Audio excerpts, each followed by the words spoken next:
And we're going to take the top off of this one just to see what's inside of it. You got these 4 little screws here. This is the fluid chamber. We don't know. Maybe we'll get lucky. Maybe this one's got fluid in it. I don't know. These shocks are, you know, 50 and 20, 73 years old, so hard to know what we got here. You got to be careful with these little screws, and then you got to be careful with this top here because it's metal's not the same. Let's kind of knock it loose here.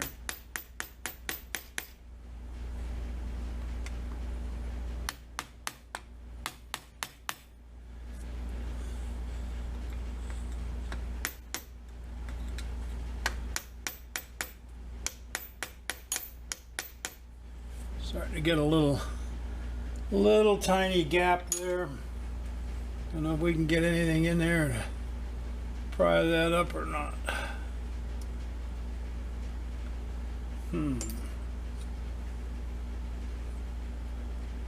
Really don't want to do this with the screwdriver because there's a gasket in there. Kind of monkey things up. Well, see if we can sneak up on it.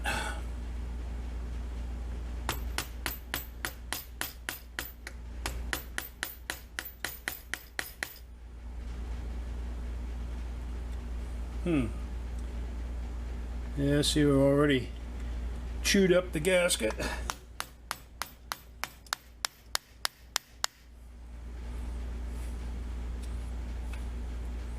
I'd say that's been a while since that's been off of there. There's your gasket. What's left of it. We can make a new one of those or buy a new one of those. Now at least we got some room in there to pry up on. Of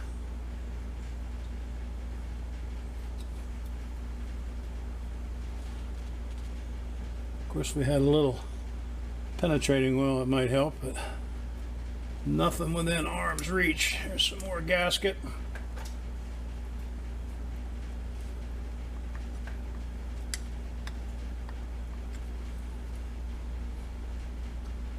Yeah, it's coming up now.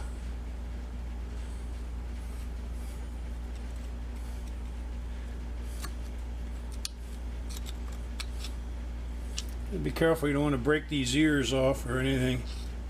Just a little bit at a time. It's got to come up square. It looks like it's a machine fit in there.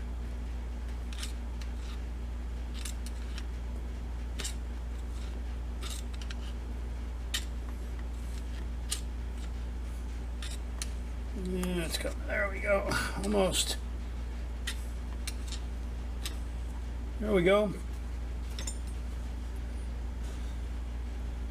So, hard to know what's in there. That's the plug, the fill plug in the center.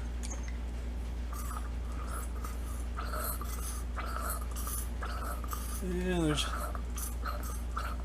something in there. You can hear it. Suction going back and forth. You get air in there. Well, we got a lot of resistance that way. Yeah.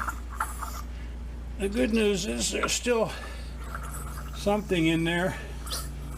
You might try filling it up with oil and see if it leaks around the shaft seal, but we'll make a decision on that in a few minutes. Really not much to see in there. We can tip the camera over there so you can have a peek in there. You can see that arm moves back and forth and works a couple of pistons either way, and oil gets squeezed through some little holes, and that's what makes it a damper.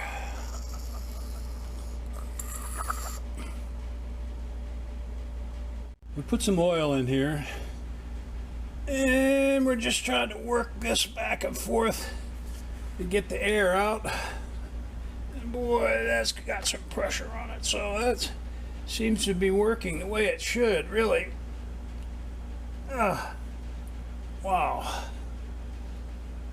And we'll have to see if we start leaking around the shaft on this one, but maybe we get lucky.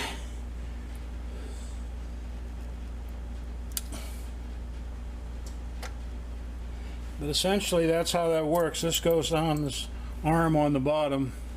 Can't see it out of camera range, but there's a link there. Hooks onto the bottom of the front spring and then goes in this arm, and things go up and down and round and round. This goes back and forth, and that's what dampens your suspension movement. So I'm going to leave this and we'll see if we get a leak. If not, maybe we got lucky and we just clean it up and put it on.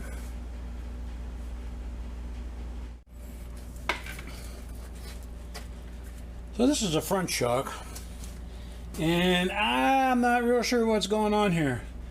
We've managed to fill up the chamber, and it sat overnight. There's no puddle on the floor, and we've got the arm moving, oh boy, that way, and just as much effort the other way. That's the good news. The bad news is, I think this arm is not going to work perpendicular to the shock, because it mounts on the frame rail like that, and this drop link goes down to the bottom of the spring. Actually, it would go, since this is a left front, this drop link must go to the back. Anyway, I believe that that arm is supposed to be parallel with the shock, not perpendicular to the shock. And I can't for the life of me figure out how it got that way. The one for the other side is the same. So I don't know what's going on here. I don't know if these shocks are off of something different.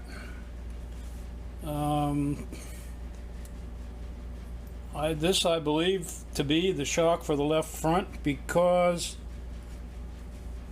there's no pin down at the leaf spring, so that's where there's a bolt down here. The other side has the pin and has the arm and everything, so and like I said, it's the same. So I'm gonna have to, it would seem to me that you got to take this arm off and move it 90 degrees. I've tried to get this right in the middle of the travel, but I'm a little puzzled. So all the pictures that I've looked at and things that I've seen, the arm is parallel with the shock and goes up and goes down, and that makes sense as the suspension goes up and down. I got a hard time understanding how it's going to do anything if this is going up and down. Well, we'll see if we can get this arm off. We've sprayed a little blaster on there. We'll see if we can get that arm off. It's splined, which means it ought to come off of there and be able to move it without too much aggravation. We'll see.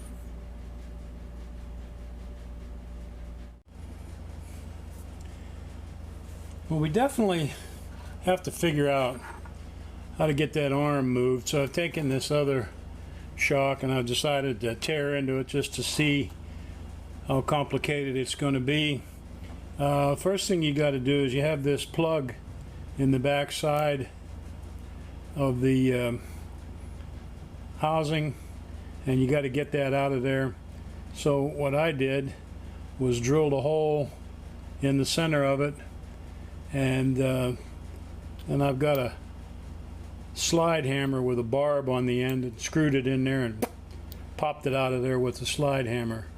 So inside there you have a small round gasket, and you can see we've drilled a hole in the gasket, so we're going to have to make a new one of them. And when you put this all back together, you just go get an ordinary freeze plug, automotive freeze plug, and tap it in there. I think it's 1 1/8 or something like that. We'll sort that out later. But the next thing that we've got to do is push this shaft out of the housing. So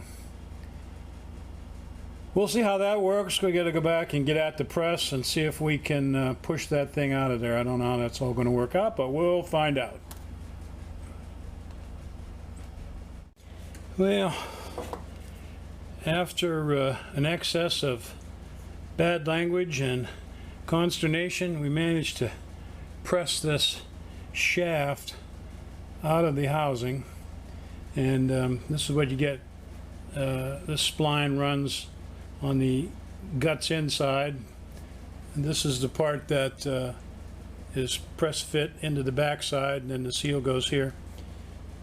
What you really got to watch for if you get this apart is pitting on this shaft, because this is where the seal rides, and if that shaft is pitted very badly, this one's got a little pitting but it'll be okay, then you're going to have to put some sort of a sleeve or something over that in order to get the seal to work fine.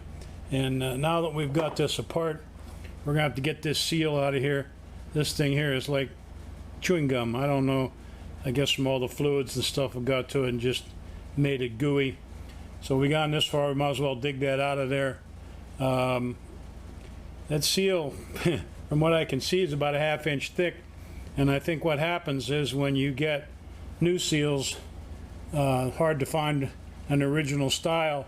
So what people are doing is taking 2 1/4 inch lip seals or the right ID and OD and putting them in that hole to seal on that shaft and get the job done. So we'll dig that thing out of there and see what's next and keep going.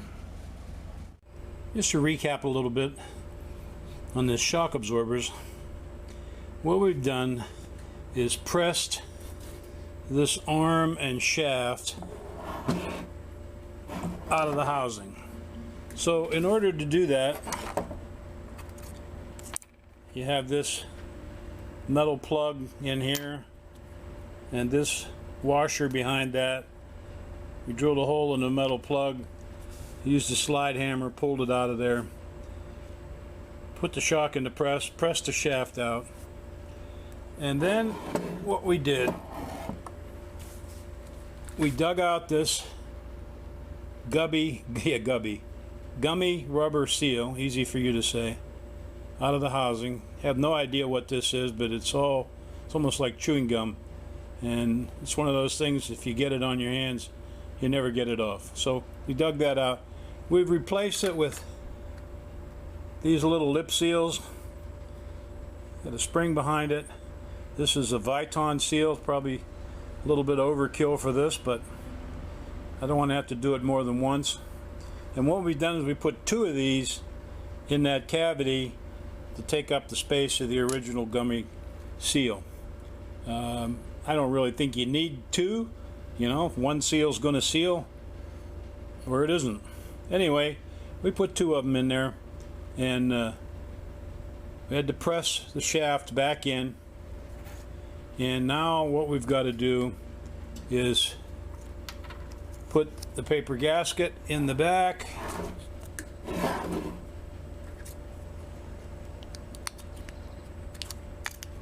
and hammer in the cap, and then we can take the top off and fill it up with oil. We got a new gasket for the top. You could just fill it up with oil through the filler plug if you want without taking the top off, but it's a lot easier to take the top off. And if you have the new gasket, you might as well. Just be careful with the screws, be careful with the ears. Sometimes they don't come off so easy. And then you work the lever back and forth to get all the air out of the shock. And that should give us a working shock absorber. We'll see how that turns out, and we've got 3 more to do, so it's going to be a while.